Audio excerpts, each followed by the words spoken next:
Bonjour les amis, que le Seigneur nous envoie l'Esprit Saint qui descende sur nos cœurs, sur notre esprit.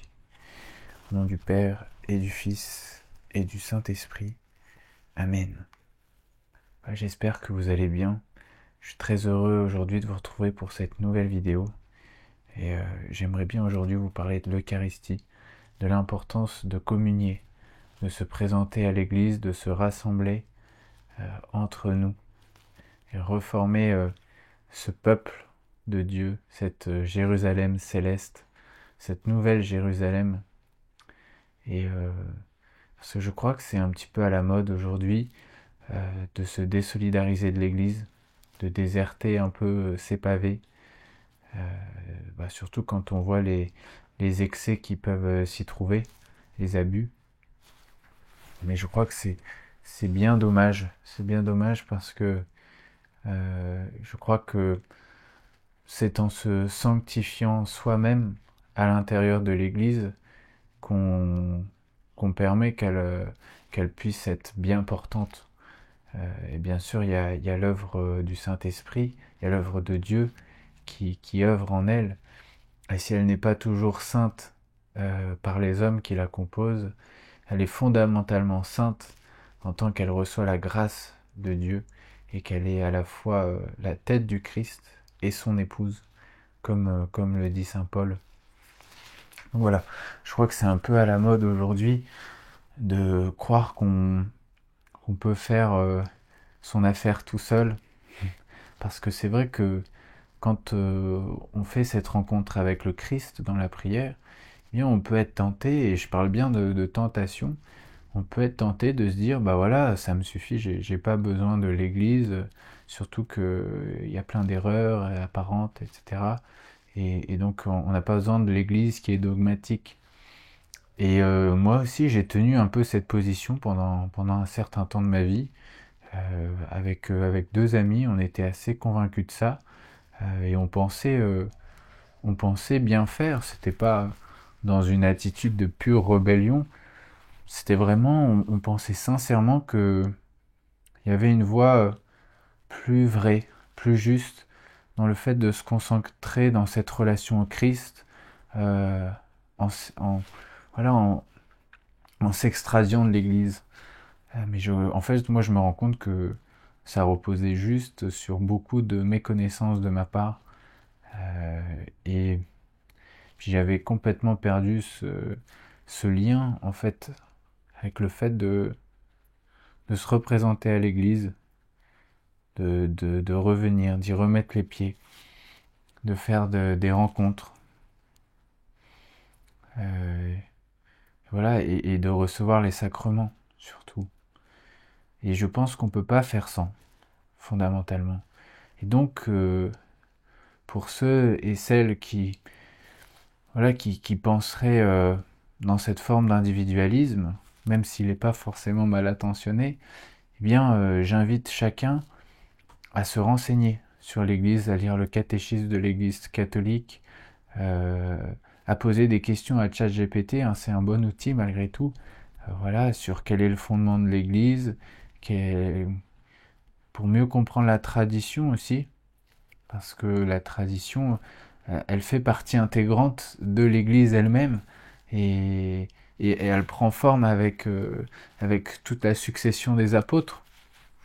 Donc, alors même qu'ils étaient encore vivants, en fait, toute la construction de l'Église, à partir de la parole de Jésus qui établit Pierre comme la première pierre de son Église, et il dit, voilà, le mal ne l'emportera pas sur elle, sur l'Église.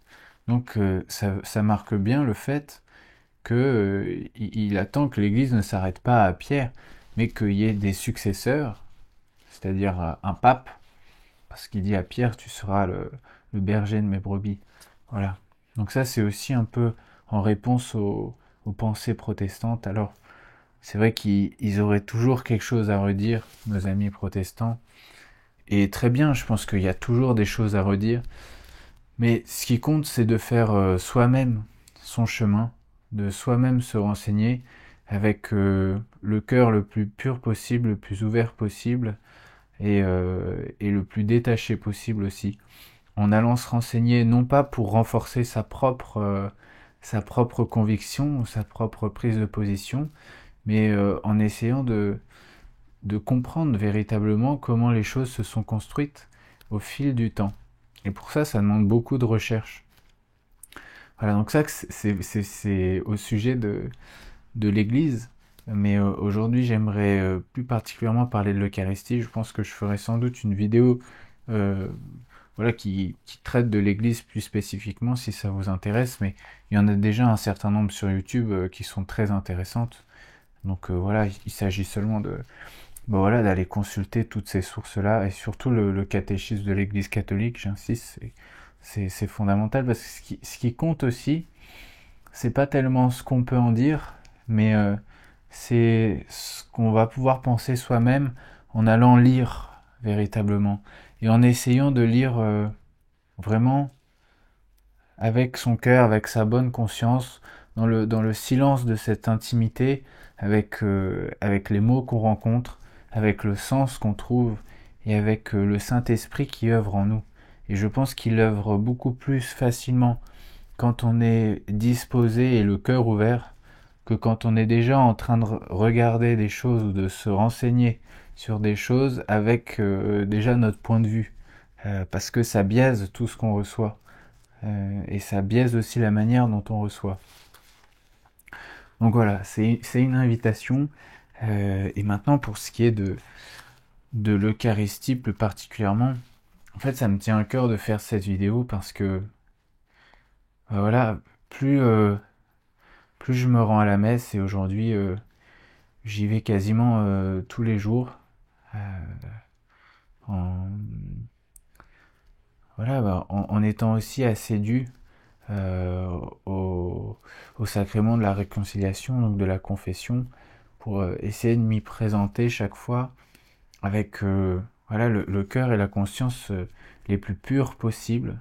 Bien sûr, c'est jamais possible et on sera toujours indigne de ce qu'on reçoit du corps du Christ. Mais ça aide beaucoup à se présenter à l'autel avec voilà, un cœur humble et une attitude de dévotion qui ne soit pas une attitude construite ou artificielle ou jouée, mais une véritable disposition à recevoir le corps du Christ, à recevoir la Sainte Hostie. Et, et c'est beau parce que euh, Saint François de Sales, dans son introduction à la vie dévote, il dit une phrase très belle, je peux vous partager. Il dit communiez souvent et le plus souvent que vous pourrez avec la vie de votre spirituel. Donc il précise bien que ce conseil de communier le plus souvent possible s'adresse quand même à ceux qui sont un peu sérieux et qui ont une conscience à peu près pure quand même. Il ne s'agit pas de faire n'importe quoi, d'aller communier n'importe comment.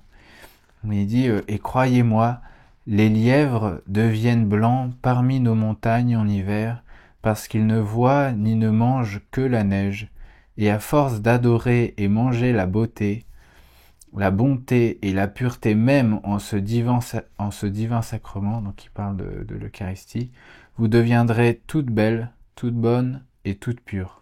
Là, il parle à Philothée, voilà, mais il s'adresse à chacun de nous, finalement. Et voilà, donc je trouve ça très beau. Comme ce lièvre qui, à force de voir et de manger la neige, devient tout blanc. C'est une image. Eh bien, nous aussi, à force de se présenter à l'autel et de recevoir l'Eucharistie, eh bien, qui est vraiment le sommet de cette présence et de cette rencontre du Christ, eh bien, on finit par être transfiguré nous-mêmes aussi. Donc je trouve ça très beau et je peux en faire moi-même l'expérience. Donc voilà pourquoi j'ai envie de vous parler de l'Eucharistie aujourd'hui. Et donc bon, si on veut parler de son institution, bah forcément il y a le passage de Jean au chapitre 6 qui dit ceci est mon corps, ceci est mon sang, celui qui boit et mange mon corps et mon sang a la vie. Bon voilà, c'est très clair, c'est très clair. Et il dit bien ceci est mon corps. Il dit pas ceci est comme mon corps. Donc c'est bien qu'il y a la présence réelle du Christ dans le pain et dans le vin, qui se substitue au corps pour l'un et au sang du Christ pour l'autre. Et un indice aussi du fait que ça soit bien la présence réelle qui tout d'un coup se substantialise dans ce pain et dans ce vin qui deviennent tout d'un coup seulement des signes extérieurs de cette présence réelle du Christ, eh bien c'est le fait que juste après, l'Évangile nous dit que beaucoup des disciples du Christ euh, se sont en allés en fait parce que c'était une parole trop dure à entendre, trop dure à comprendre. Et les Juifs eux-mêmes qui étaient présents se révoltent et disent mais comment celui-là peut nous donner son corps à manger? Et c'est vrai que des fois on peut nous dire, à nous catholiques, on peut nous dire mais c'est du cannibalisme.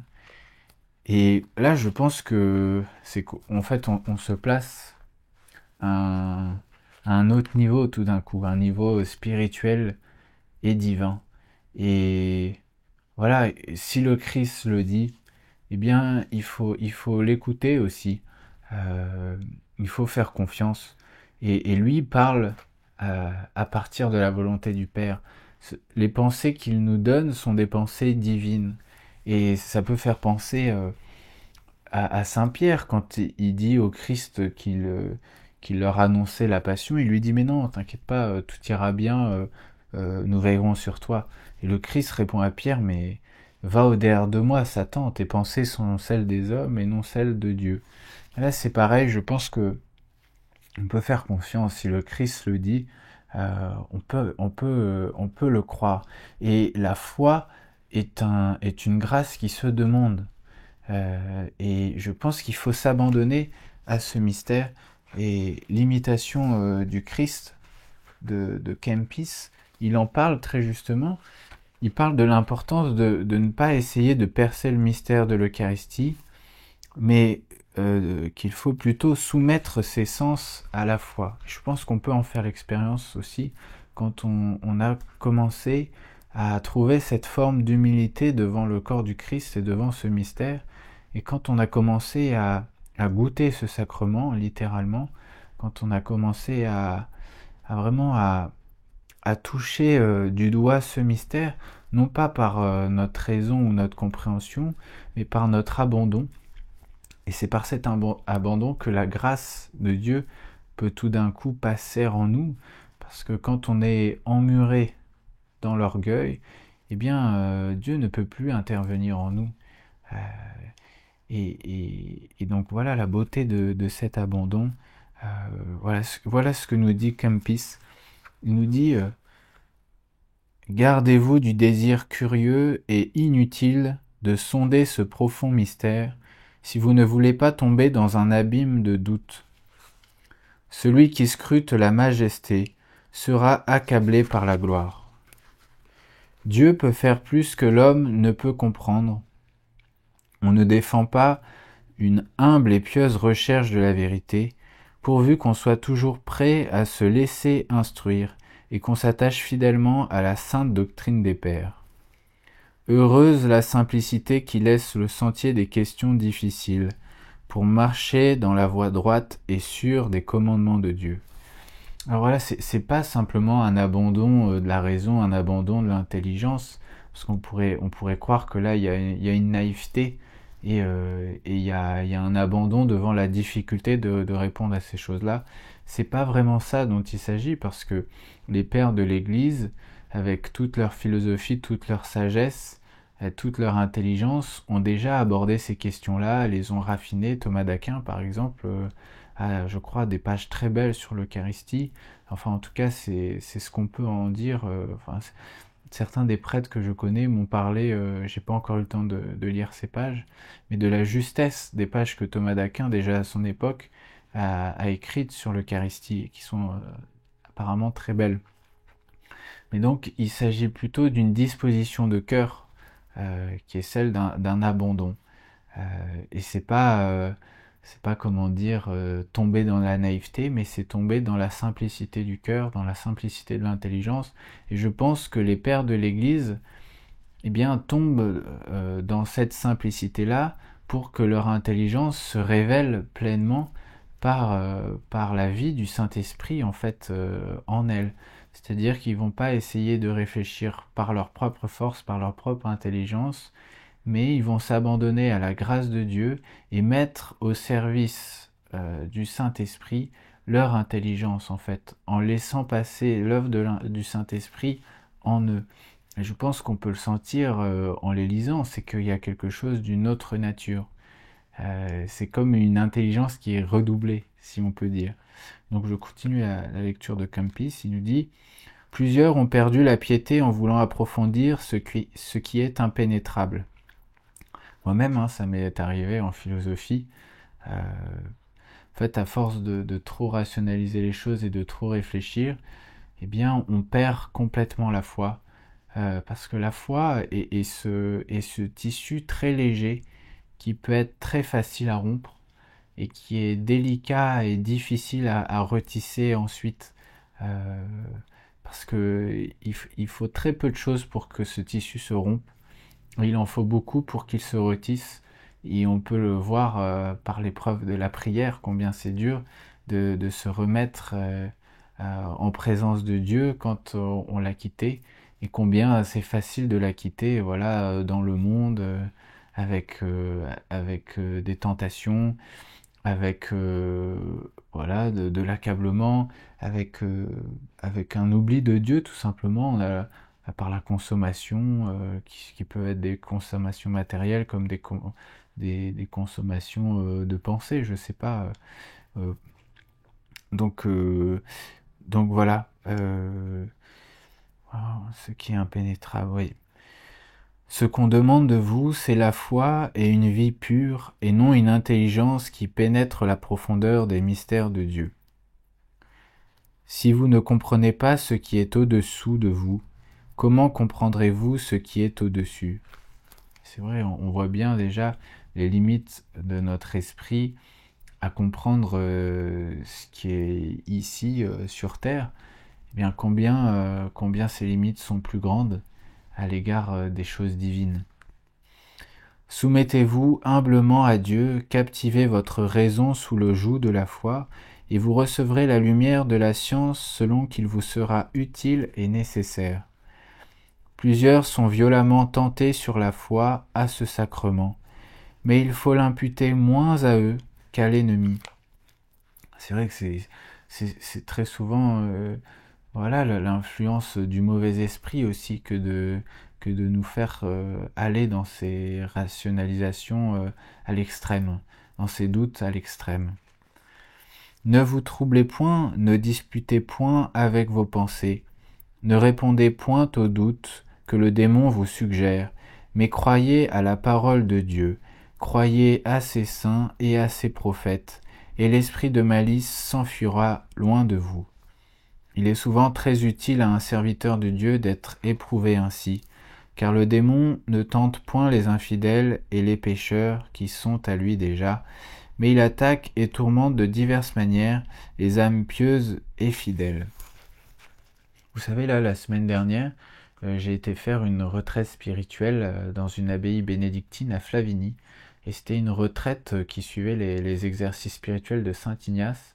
Donc normalement, il se déroule sur 30 jours, mais là, c'était condensé en 5 jours. Donc on n'a pas vu toutes les méditations, on n'a pas vu tous les exercices, on en a vu un certain nombre sur 5 jours, donc c'était assez intense. Il y avait à peu près 4 méditations ou contemplations par jour, et il y avait 3 à 4 petites conférences, petits topos de prêtres qui étaient à la fois moines, en préparation de chaque méditation. Et donc c'était très intense et ça a été un temps pour moi, surtout les 2 premiers jours qui là correspondaient à la première semaine dans les exercices spirituels de Saint Ignace, qui sont en fait des méditations sur les mystères du Christ, mais particulièrement sur le péché originel, sur nos péchés et sur cette relation du péché à Dieu, c'est-à-dire à quel point ça nous coupe de Dieu. Et c'est vrai que Saint Ignace invite beaucoup à ces méditations-là et à la tristesse. Il demande à ce qu'on prie pour ressentir la douleur et la tristesse que le Christ a pu ressentir et peut ressentir aussi devant nos péchés. Et s'il est vrai qu'il nous pardonne tout et qu'il nous aime infiniment, eh bien justement, ce sont aussi des douleurs pour lui de nous voir tomber dans le péché. Non pas parce qu'il voudrait nous gronder, mais parce que il voit que chaque fois qu'on tombe et qu'on retombe dans le péché, eh bien on n'est plus dans cet amour avec lui, et donc c'est douloureux pour lui. Euh, et l'un des prêtres, ou c'est même Saint Ignace qui dit ça, il dit que il faut s'imaginer que chaque fois qu'on est tenté par un péché et qu'on s'apprête peut-être à le faire, mais il faut considérer que et se demander si on a envie de rajouter un coup de fouet au Christ au moment de sa lapidation, pardon, au moment de sa flagellation. Et c'est vrai que considérer parce que le Christ pendant sa flagellation, il est là à recevoir les coups des hommes, toute la haine, et il reste là patiemment dans l'épreuve, dans l'humiliation, on lui crache dessus, on lui donne des baffes, et il bronche pas, alors qu'il est le Fils de Dieu qui pourrait mettre fin à tout ça. Il sait ce qu'il doit faire, il sait qu'il doit aller jusqu'au supplice de la croix, et que c'est pas le moment pour lui de se révéler glorieux comme il est. Mais c'est après sa mort que là, il triomphera de tout sera glorifié, et lui surtout apparaît glorieux après sa mort, au moment de sa résurrection et de ses apparitions. Mais là, c'est pas encore ce temps-là. Et donc, il meurt au péché, hein, c'est vraiment ça, pour nous. Donc, on peut se demander si on a envie d'être cette personne qui lui redonne un coup de désamour. Parce qu'au fond, le péché, c'est une forme de désamour de Dieu, même si on n'y pense pas directement. Il s'agit de se tenir dans cet amour, de se tenir dans cette présence à Dieu, et donc d'essayer de se maintenir dans cette relation d'amour euh, avec lui. Et je trouve ça beau, cette considération, parce que du coup, lorsqu'on est tenté, ce qui va nous retenir, c'est plus simplement l'injonction de la loi, que c'est pas bien de le faire, mais c'est par amour qu'on ne va pas le faire. Et donc ça transfigure complètement nos vies, ça transfigure complètement nos choix, ça transfigure complètement notre état de vie et nos volontés. Euh, donc bon, bah voilà, c'est toute notre vie qui se change du même coup. C'est toutes nos relations qui se changent, tout notre cœur, toute notre âme qui se régénère à une eau pure.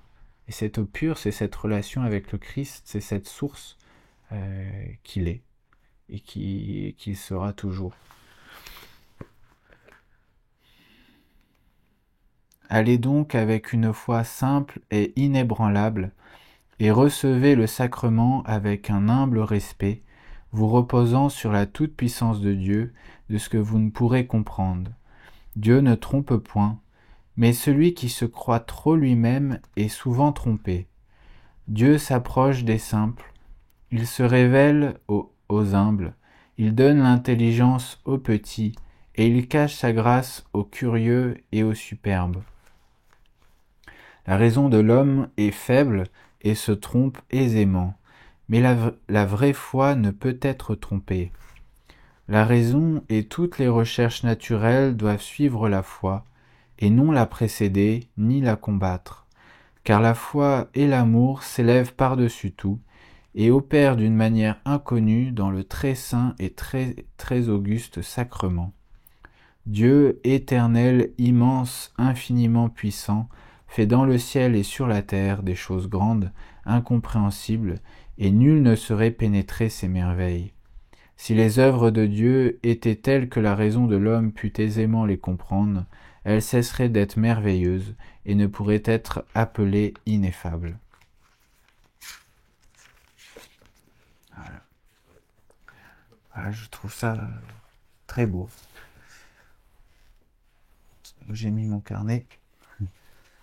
Voilà. Donc ça, c'est un peu sur l'idée vraiment de se présenter à l'autel humblement. Euh, mais bien sûr, ça demande un acte de foi. Mais pourquoi est-ce que c'est si important de communier? Bah, parce que comme le dit le Christ, c'est recevoir sa vie.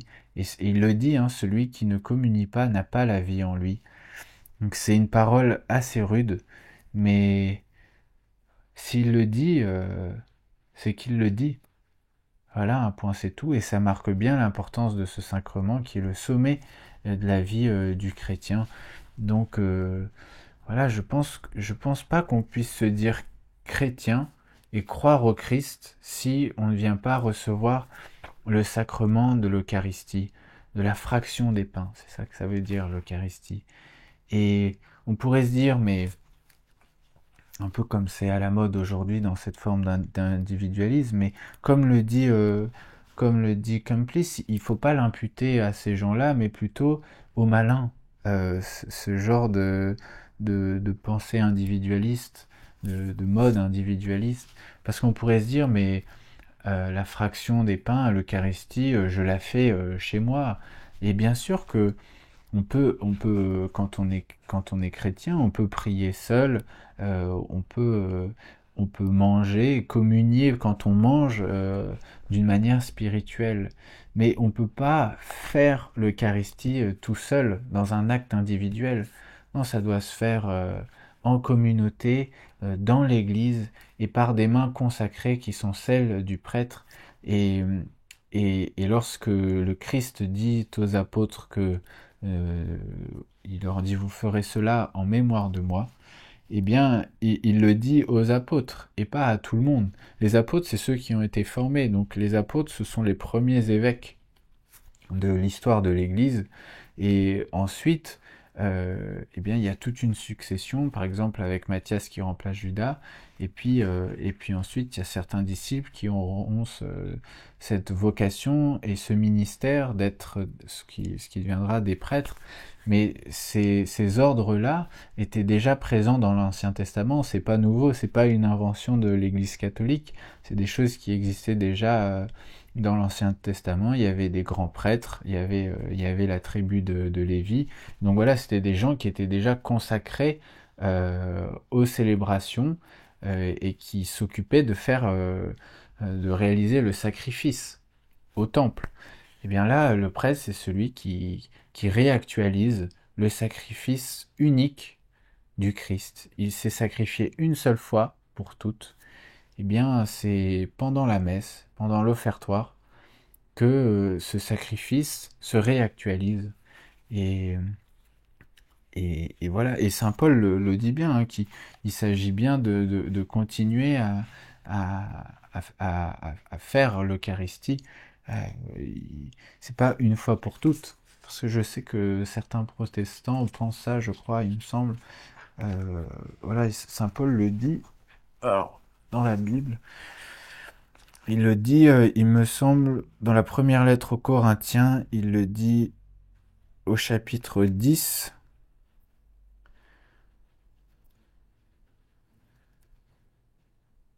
Il dit la coupe de bénédiction que nous bénissons n'est-elle pas communion au sang du Christ? Le pain que nous rompons n'est-il pas communion au corps du Christ? Puisqu'il y a un seul pain, la multitude que nous sommes est un seul corps, car nous avons tous part à un seul pain. Voilà, et il dit un peu plus tard, il gronde un peu certains du peuple de Corinthe parce que ils font un peu n'importe quoi, c'est-à-dire qu'ils se rassemblent voilà, pour communier ensemble en l'honneur du Christ, mais en fait, ils transforment la scène en un simple banquet. Et il leur dit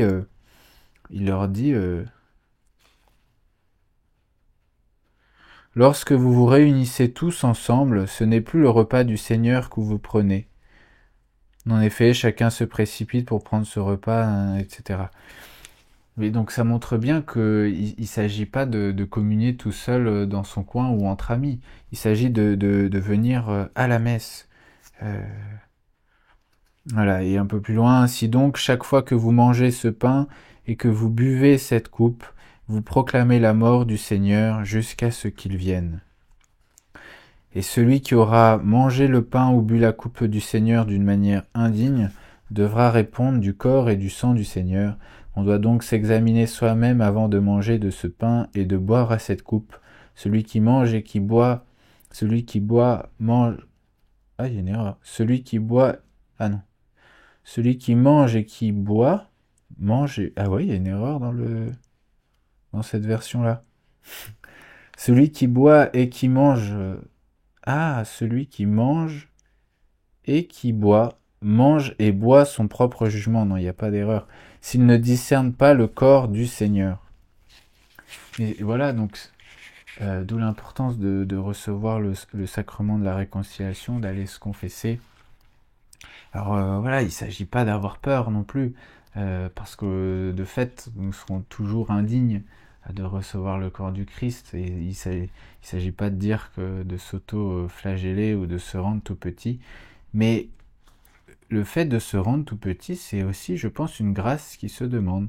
C'est une vertu théologale, c'est celle de la foi sous la forme de l'humilité, c'est aussi celle de l'espérance, euh, et, et donc voilà, c'est pas par autoflagellation, mais c'est pour une mise en disposition pleine et tendre euh, de cette réception du corps du Christ.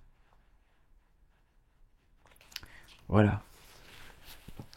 Voilà pour ce qui est de Saint Paul. Et l'un des prêtres avait une très belle phrase, il disait devenons des chrétiens eucharistiques. Parce que, en fait, ce pain-là est notre nourriture de voyage. C'est cette nourriture qui nous fait tenir en chemin. Et, et d'ailleurs, ça me fait penser que Saint François de Sales aussi a une image très belle.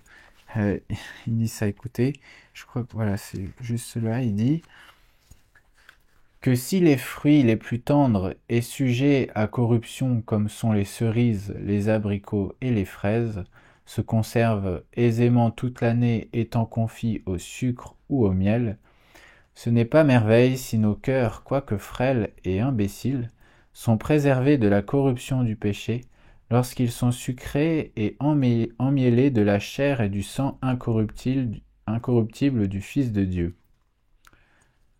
Il dit juste après, les chrétiens qui seront damnés demeureront sans réplique lorsque le juste juge leur fera voir le tort qu'ils ont eu de mourir spirituellement, puisqu'il leur était si aisé de se maintenir en vie et en santé par la mendication de son corps qu'il leur avait laissé à cette intention. Misérables, dira-t-il, pourquoi êtes-vous morts, ayant à commandement le fruit et la viande de la vie? Voilà. Ouais, il parle bien des chrétiens, il parle pas de tout le monde. Il parle des chrétiens qui connaissent l'Eucharistie et qui ne vont pas la prendre. Eh bien, il leur dit, mais pourtant, je vous avais donné mon corps, je vous avais donné ce pain de vie que vous n'avez pas reçu. Mais juste avant, l'image de Saint François de Sales est très belle, parce qu'elle montre bien que nous sommes ces fruits facilement corruptibles, c'est-à-dire sujets à pourrissement. C'est ça que ça veut dire au départ. Eh bien, euh, c'est par ce miel et par ce sucre du pain de vie que nous sommes préservés dans la vie et que nous nous maintenons dans la vie. Voilà, c'est très beau, je trouve, parce que notre âme peut être un peu frêle, fragile et sujette aux chutes, mais c'est par ce pain de vie que nous nous maintenons dans une sorte d'égalité d'âme, pourvu que nous recevions ce sacrement de la réconciliation, de la confession. Bien, nous nous maintenons dans cette vie par le Christ et grâce au Christ.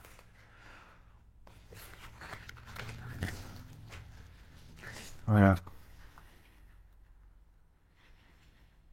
Et pour cela, il faut une vraie conversion du cœur. En fait, il faut réussir à passer de l'esprit de contrainte, d'aller à la messe, euh, à la liberté intérieure, vraiment, à ce désir ardent intérieur de recevoir le corps du Christ. Et donc, voilà, tous ceux qui, je pense, délaissent l'Église, il y a aussi une bonne part d'esprit de contrainte, je pense, qui joue son rôle.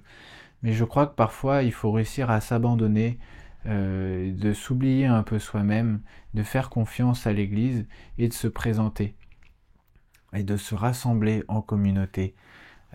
Et c'est dans ce rassemblement, malgré les différences, malgré les désaccords parfois, ou malgré, je sais pas, les jugements qu'on va pouvoir porter sur les autres, parce qu'un tel me paraît dans telle erreur ou dans telle forme d'illusion, mais peu importe.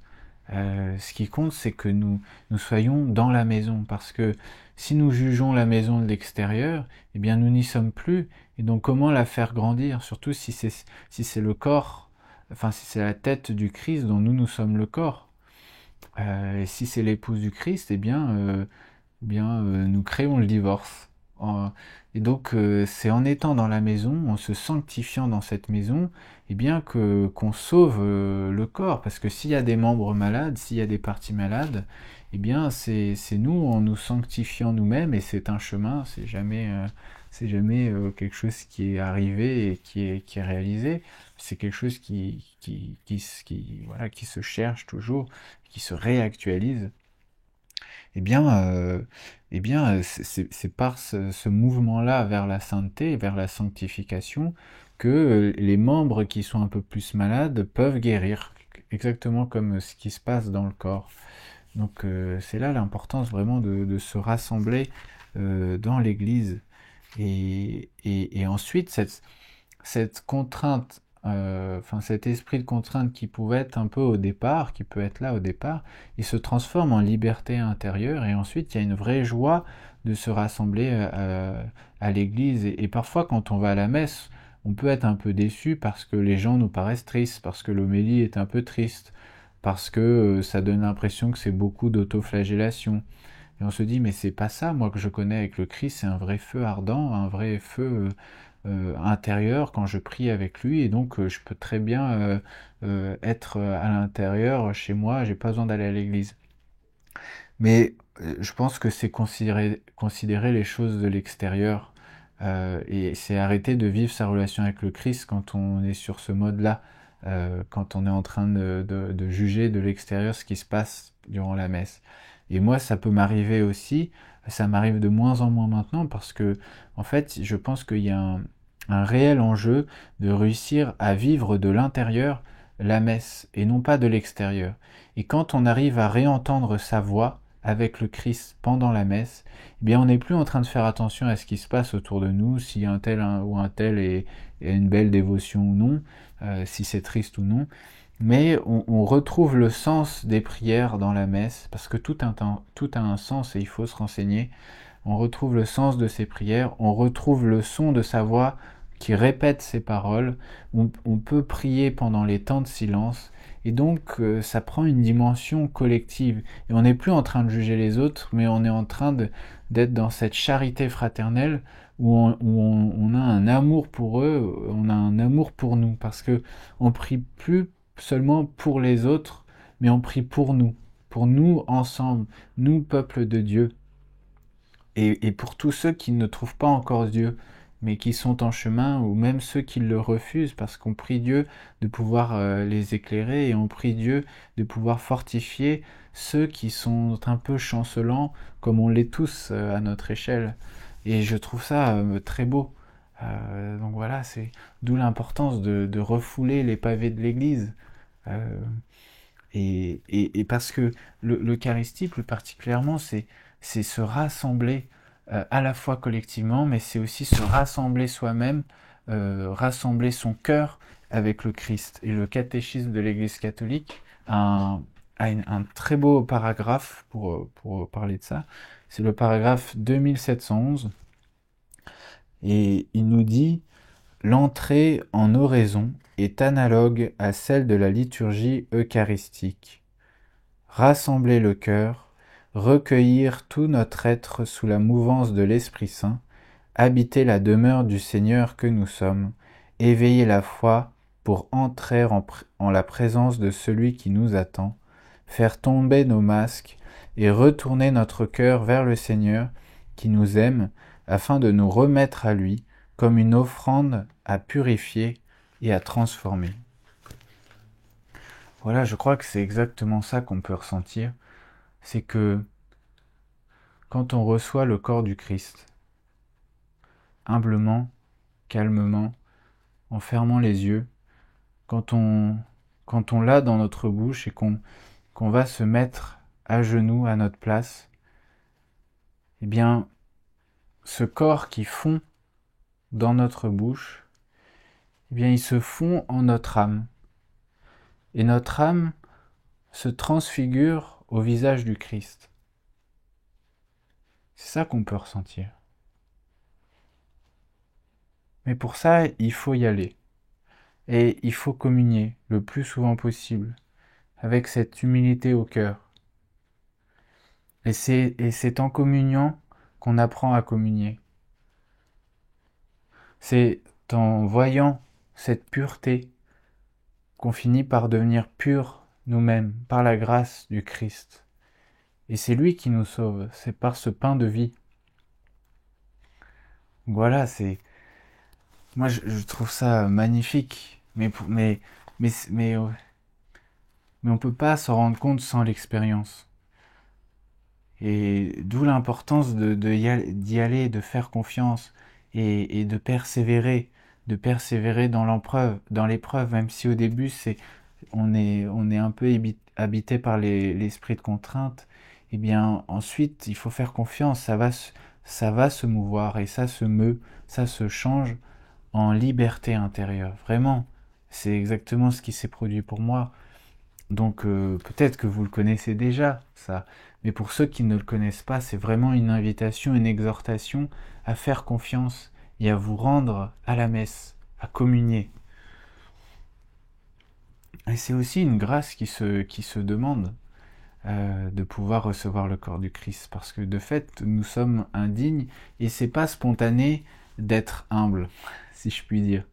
Ça demande un certain effort, ça demande un certain abandon. Et tout ne se passe pas par nos propres forces. Il faut qu'il y ait notre volonté, mais il faut aussi qu'il y ait la grâce de Dieu. Et cette grâce-là, elle se demande. Et le fait de le demander, c'est déjà un acte d'humilité.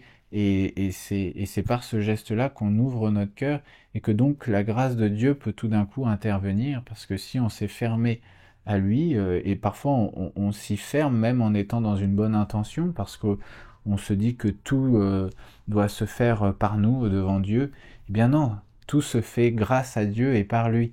Et donc il ne s'agit pas de se mettre à la hauteur de Dieu, parce que ça serait impossible, et en fait c'est de la vanité qui se cache malgré elle, alors qu'on est dans une bonne intention, on veut bien faire. Maintenant il faut plutôt s'abandonner et demander les grâces dont on a besoin à Dieu. Demander la grâce d'éprouver le mystère de l'Eucharistie. Demander la grâce de la dévotion. Demander la grâce de la pureté de cœur. Voilà, ça c'est des grâces qui correspondent aussi au mystère et qu'on peut retrouver dans le rosaire, au mystère du Christ. Et voilà, ce sont des grâces qui se demandent. Et c'est très beau quand on passe à ces demandes-là. Parce que c'est plus tout à fait des demandes qui concernent notre vie. Ah, je voudrais recevoir, je voudrais que ça se passe bien pour moi, pour telle ou telle chose. Mais on demande des grâces qui nous rapprochent de Dieu et qui nous font vivre par lui. Et donc là, ce sont vraiment des demandes d'amour. Euh, donc c'est très beau quand on passe à ces formes de prière-là. Voilà. Et dans le catéchisme de l'Église catholique, ils définissent le mot d'extase dans le glossaire que j'ai trouvé très belle. Et l'extase, en plus, en philosophie, moi j'ai travaillé sur la phénoménologie, un peu sur Sartre, sur Merleau-Ponty, et l'extase, E-K-S-T-A-S-E, en fait ça signifie, voilà, pour eux en phénoménologie, cet éclatement de la conscience vers quelque chose d'autre qu'elle-même. En fait, la conscience est toujours autre chose qu'elle-même. J'ai toujours conscience de ci ou de ça. Et il faut qu'elle soit faut que cette chose aussi soit autre chose que la conscience pour que la conscience puisse en avoir conscience. Autrement, il y aurait une confusion, il n'y aurait pas de distinction entre toutes ces choses et la conscience serait toute pleine d'elle-même et donc elle serait inconsciente, si je puis dire. Et donc là, c'est très beau parce que dans l'extase liée à la prière, dans la foi, elle se rapporte aussi à cette forme de détachement de soi vers quelque chose d'autre. Et c'est justement par ce quelque chose d'autre, à savoir Dieu, que ben, on peut se rapporter et qu'on peut vivre sur le mode du rapport au monde. Et donc quand on retrouve cette source-là, qui est Dieu finalement, eh bien, on retrouve par le moyen direct ce par quoi nous pouvons exister. Je ne sais pas si c'est clair dit comme ça. Mais l'extase, dans le glossaire, ils le définissent comme ça. Ils disent « état d'oraison dans lequel l'âme, ravie par Dieu, est enlevée au-dessus de la vie sensible et se trouve comme hors d'elle-même, absorbée dans la contemplation du mystère divin. » Donc là, c'est pas seulement une extase au niveau sensible, c'est une extase mystique, à un niveau spirituel. Et donc elle s'élève au-delà du monde sensible et au-delà du monde rationnel. Elle est enlevée, comme ils disent, c'est très beau, c'est comme si Dieu nous prenait comme ça avec lui. Et nous faisait voir déjà des bribes du ciel. Et c'est ça qu'on peut éprouver dans la prière et dans la communion avec le Christ, dans la communion avec les autres, mais c'est des bribes du ciel. C'est ce qu'on peut voir dans le regard de certains. Je vous disais que j'étais allé faire une retraite dans un monastère bénédictin la semaine dernière. Eh bien, dans certains des regards des moines, c'est le Christ que je pouvais voir. C'était un regard clair, humble, doux, et en même temps pénétrant qui vraiment va jusqu'au fond de l'âme. Et c'est pas pour rien qu'on dit que c'est un peu le reflet de l'âme, mais là c'est clair que voilà, il y a une forme de dignité dans ce regard, mais d'humilité en même temps. Il n'y a rien qui est joué, tout est simple. Et voilà, c'est très beau à voir. Même leurs gestes, tous leurs gestes sont humbles, mais sont d'une dignité. C'est très beau à voir. Ils sont dans une forme de calme, à la fois dans leur physionomie et dans leur parole, dans leur regard. C'est-à-dire qu'il y a beaucoup de choses qui passent dans le regard. D'ailleurs, tout se fait en silence. Et pourtant, il y a une communication. Et on peut imaginer qu'au ciel, eh bien, ce seront ces formes de regard-là, ces types de regards-là, à des degrés sans doute différents, mais ce seront ces regards-là que nous retrouverons, pourvu que nous puissions y aller.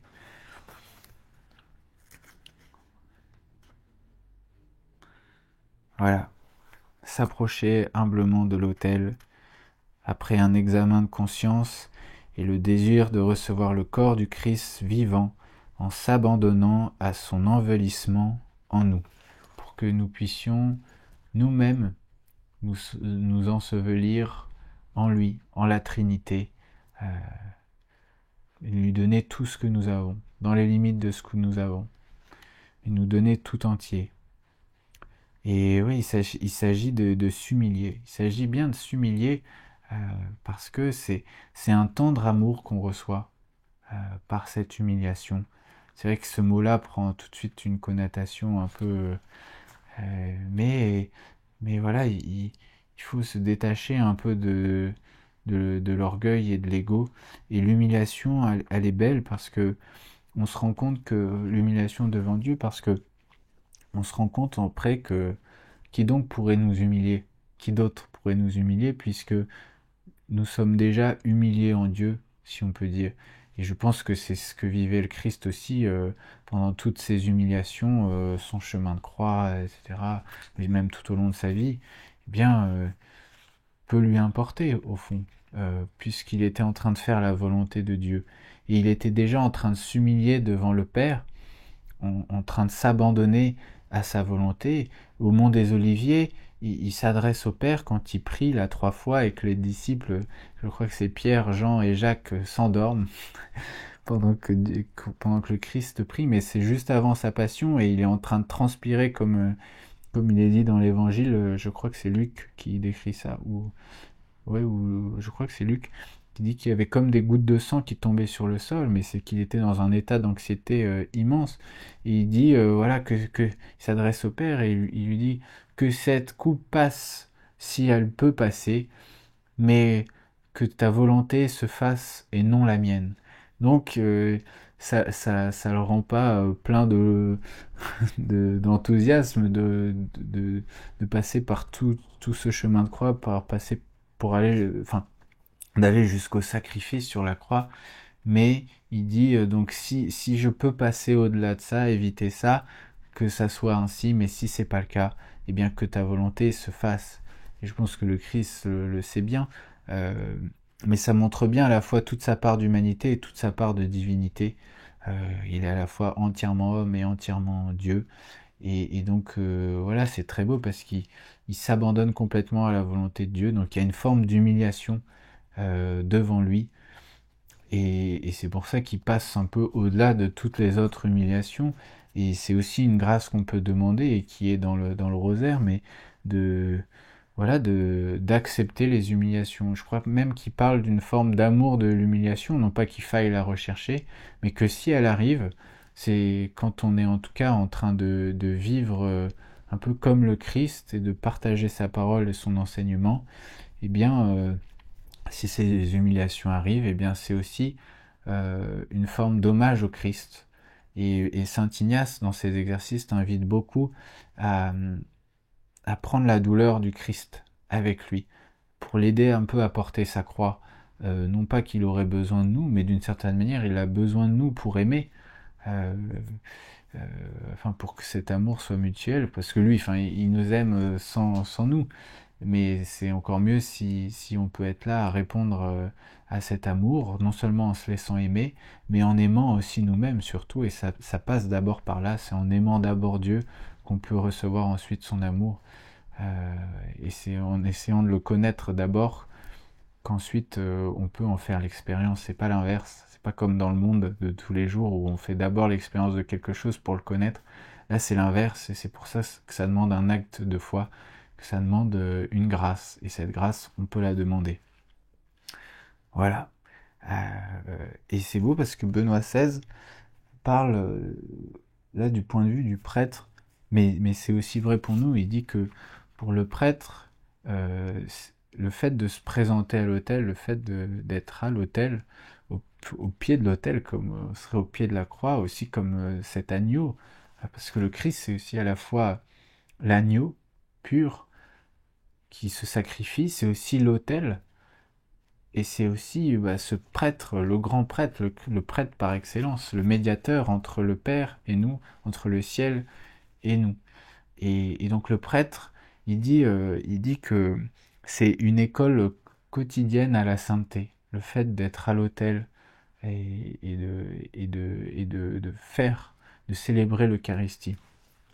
Et c'est le cas pour nous aussi, comme on l'a dit, c'est une école de sainteté. Chaque fois qu'on se présente à la messe, euh, avec tout ce qu'on peut ne pas aimer de la messe, mais je pense qu'à un moment donné, il faut arrêter un peu de faire attention à soi et d'y aller pour le Christ, d'y aller pour rencontrer le Christ et pas pour se satisfaire soi-même, pas pour se faire plaisir soi-même. Voilà. Et c'est beau aussi parce que Thérèse d'Avila, j'avais marqué cette petite note dans son autobiographie. Elle dit: l'âme peut se nourrir si souvent de cet aliment de vie qu'elle ne trouve plus aucun goût dans le monde. Et c'est vrai que le goût de Dieu, le goût du pain de vie, est à l'inverse de celui des goûts de la nourriture terrestre, parce que en fait, lorsque l'on a faim, eh bien on va manger, et à force de manger, on finit par ne plus avoir faim, et alors on se lasse de ce dont on mange, et c'est vrai de toutes les autres formes de consommation.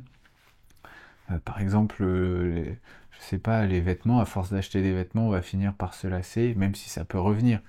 Euh, mais là, pour Dieu, c'est l'inverse, c'est-à-dire qu'on n'a pas a priori faim, on n'a pas d'abord faim, mais c'est en mangeant que le goût se révèle et que la faim se crée. Donc c'est une soif qui est inépuisable.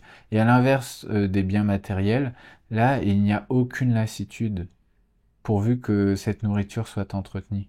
Au contraire, il y a une éternité, il y a une infinité, et il y a quelque chose qui sera toujours, ben, qui va créer un assoiffement, pardon, continuel. Et c'est ça qui est magnifique. Donc, bon, voilà, Thérèse d'Avila dit que on ne trouve même plus aucun goût dans le monde. C'est un peu radical, mais c'est vrai. Et ça ne veut pas dire que tout devient fade et sans goût. Mais quand elle parle du monde, c'est bien ce dont on vient de parler, c'est-à-dire cette forme de consommation matérielle et terrestre. Elle ne parle pas de la beauté d'un arbre ou des oiseaux. Euh, voilà. Donc je trouvais ça beau. Euh, voilà. Je crois que c'est à peu près tout. C'est un sujet immense, magnifique, et il y aurait beaucoup de choses à dire, mais je crois qu'il y a surtout beaucoup de choses à vivre. Et j'espère que cette vidéo peut être une invitation pour vous euh, à, à aller recevoir l'Eucharistie pour vivre par le pain de vie. Voilà. En tous les cas, je suis très heureux d'avoir pu vous parler aujourd'hui. Et n'hésitez pas à me poser des questions, peut-être même pour des prochaines vidéos. Ça me ferait plaisir de pouvoir en parler et de pouvoir répondre directement à certaines questions. Comme ça, c'est aussi vous qui, bah voilà, qui créez les vidéos que je ferai. Comme ça, c'est pas simplement par mon bon vouloir non plus. Et, et là, je pars demain, mercredi. Je sais pas si je posterai. Enfin mercredi soir. Je sais pas si je posterai la vidéo aujourd'hui mardi ou demain mercredi. Euh, et donc je pars demain pour le jubilé avec Even, ce groupe de jeunes à Paris. Donc on sera une centaine. Je pars avec de très bons amis. Et puis j'en découvrirai, je ferai la rencontre sans doute d'autres personnes aussi. J'ai hâte, j'ai très hâte. Et, et on va passer 3 jours à Rome. Ce sera les 3 derniers jours, on part 2 semaines. Et puis on va surtout marcher, c'est un pèlerinage, on va surtout marcher dans le sud de l'Italie, dans des parcs naturels. Voilà. J'ai pas trop de détails sur ce qu'on va faire et sur les itinéraires, mais bon, ça sera sans aucun doute très beau. On aura aussi des topos chaque jour. Puis il y a aussi le bréviaire et puis des offices. Sans doute qu'on ira dans des petites églises, je sais pas. En tout cas, voilà, j'ai hâte.